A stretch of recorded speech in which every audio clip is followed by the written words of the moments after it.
everyone, and welcome back to another video. Today I am bringing you guys the official pronunciation guide for the characters in my upcoming debut, or possibly my debut by now. I'm not sure when this video is going to be coming out, but my book will be coming out on March 16th of 2021. Jerusalem's Daughter is a biblical fiction novel set during the Passion Week, and it is one young woman's account of her experience during the time of Jesus' ministry, the lessons she learns, and the incredible things that she witnesses. If you want to learn more about this book, as usual, everything's in the description box below.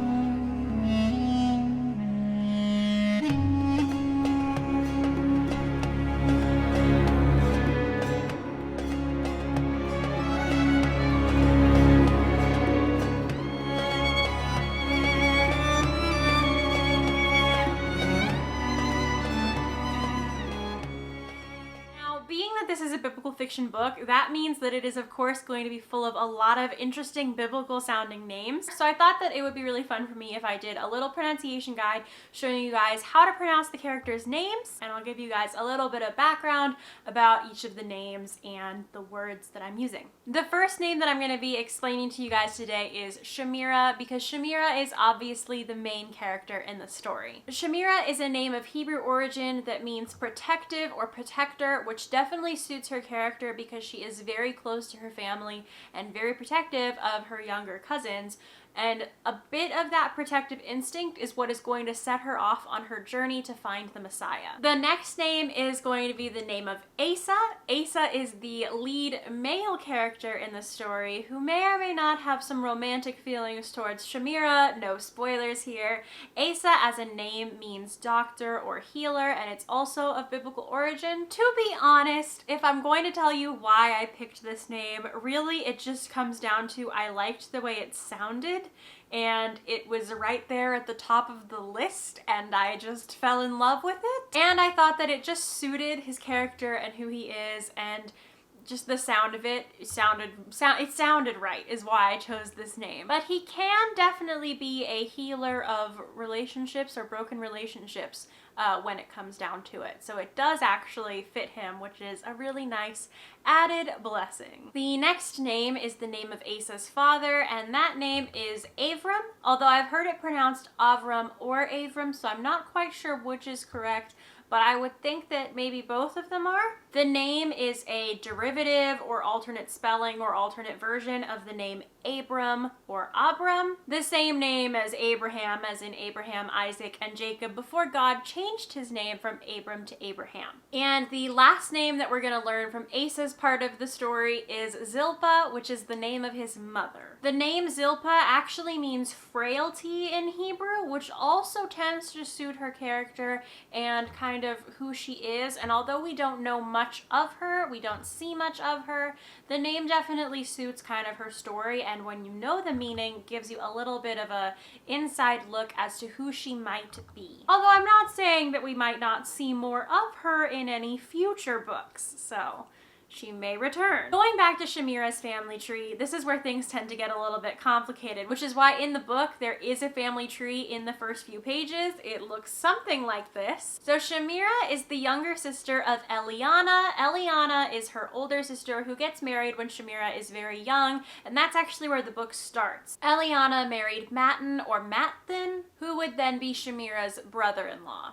Shamira's parents are Elisheva and Aharon. And Aharon has two younger brothers, and the three of them are kind of the center that the rest of the family is built on. His first younger brother is Binyamin, and he is married to Devorah, and together they have two children. Their first child is Rut, which comes from the name Ruth, and Rut is Shamira's best friend. And I gave her the name Rut because when we think of friends or great bonds in the Bible, I think of Ruth and Naomi and their bond, and just how loyal Ruth was to Naomi. And in a similar way, Rut and Shamira are extremely loyal to each other. So her name is a nod to that Bible story. Their other child and Ruth's younger brother is Benayahu, who we sometimes call Benny for short because it's a little bit easier to say, and it's also their nickname for him. Benny, at the time of the story, is not quite a boy, but he's not quite considered a young man, at least not by his family, so he has a lot of learning and growth to do, and sometimes the older girls can find him a little bit annoying,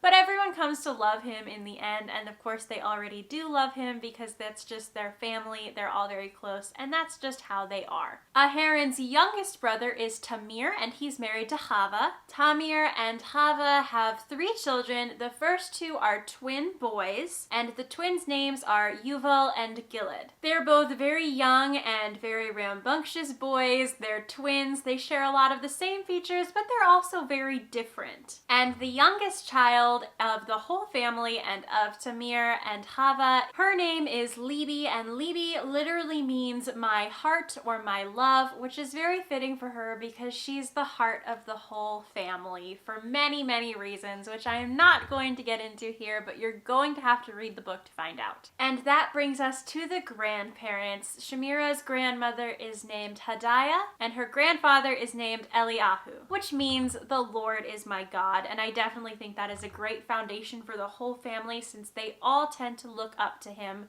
for his wisdom and faith and everything that he's learned over the years.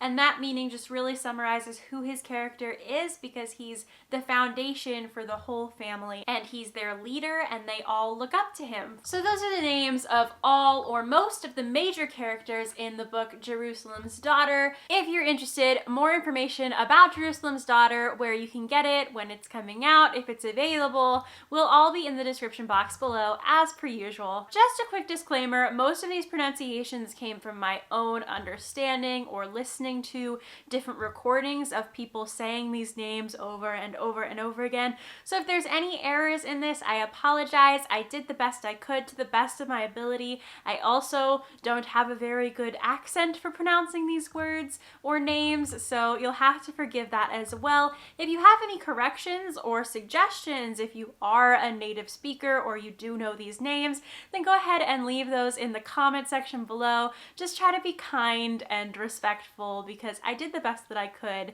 after a lot of research and after many years of getting to know these characters and understand them and who they are as I've been writing this story. Once again, thank you so much for watching. My name is Jenna Van Mourik, and if you liked today's video, make sure to hit the like button and maybe even leave a nice comment down below. Don't forget to subscribe to my channel and click the bell icon to make sure that all notifications are turned on. If you'd like to connect with me outside of YouTube, then you can do so on Instagram, where I am active pretty much every single day, and you can also check out my author website at www.authorjennavanmourik.com for more information about me, my books, and my free resources for you. All of my other social media links, handles, and information will be in the description box below. I hope you found this video helpful if you're planning to read Jerusalem's Daughter or if you already have, and I will see you guys in my next video. Bye!